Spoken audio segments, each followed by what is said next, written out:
সমর্থন ঠিক আছে, বাক স্বাধীনতা আছে। আমি আমার অবজারভেশন মনের কথা বলেছি, যে আমার সাথ দেবে আমি তার সাথ দেবো। তো অনেক কিছু নেই, তো রেসিপ্রোকাল। আমি রাজনৈতিক প্ল্যাটফর্ম থেকে বলেছি, ওটা প্রশাসনিক বা সরকারি প্ল্যাটফর্ম নয়।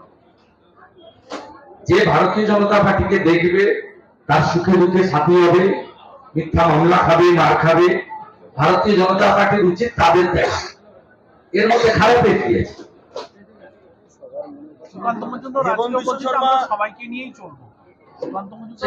এনডিএ সরকারের নীতি চাই, ভারত সরকারের নীতি কথা বলেছেন উনি।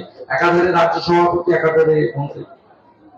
বিজেপির রাজ্য সভাপতি হিসেবে উনি স্বীকার করুন আর নাই করুন, আমার মতের বা আমার বক্তব্যে তো ওনাকে সহমত হতেই হবে, প্রকাশ্য না করলে মনে মনে করতে হবে।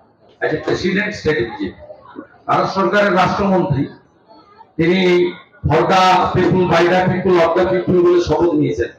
তিনি কি বলবেন? তিনি কি বলবেন শুধু আমাদের লোক যারা তাদের? এটা বড় সম্ভব। আমি আমার পলিটিক্যাল প্ল্যাটফর্ম থেকে বলেছি, আমি এই নীতিতে বিশ্বাস করি, এই নীতিতে কাজ করব।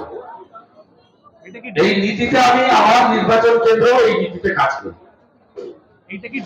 7 বছর যিনি 7 মাস যিনি জেল খেটেছেন, আমি পবিত্র করে সঙ্গে থাকবো না রুকুউদ্দিন যিনি ঢিল মারেন বা নাজিমের বেটা বিজেপির পতাকা ছেড়ে তার সঙ্গে থাকবো? এখানকার লোক বলুন না তার সঙ্গে থাকা উচিত।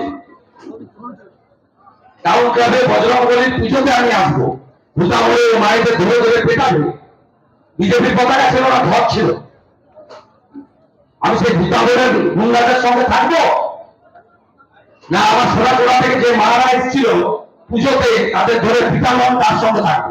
কার সঙ্গে থাকবো? আমি জিতেছি, মমতা হেরেছে। টাউন ক্লাবে পেট্রোল বোম এসে যারা মেরে দিয়ে গেল, সাউদ্দিন শামসুল বাহিনী, বাইতুল বাহিনী, আমি তাদের সঙ্গে থাকবো যে টানা টাউন ক্লাবের ছেলেদের সঙ্গে থাকবো যারা 26শে জানুয়ারি 15ই আগস্ট বন্দে মাতরম বলে জাতীয় পতাকা ধরে? বলছি শুভেন্দু দা, হেমন্ত বিশ্ব শর্মা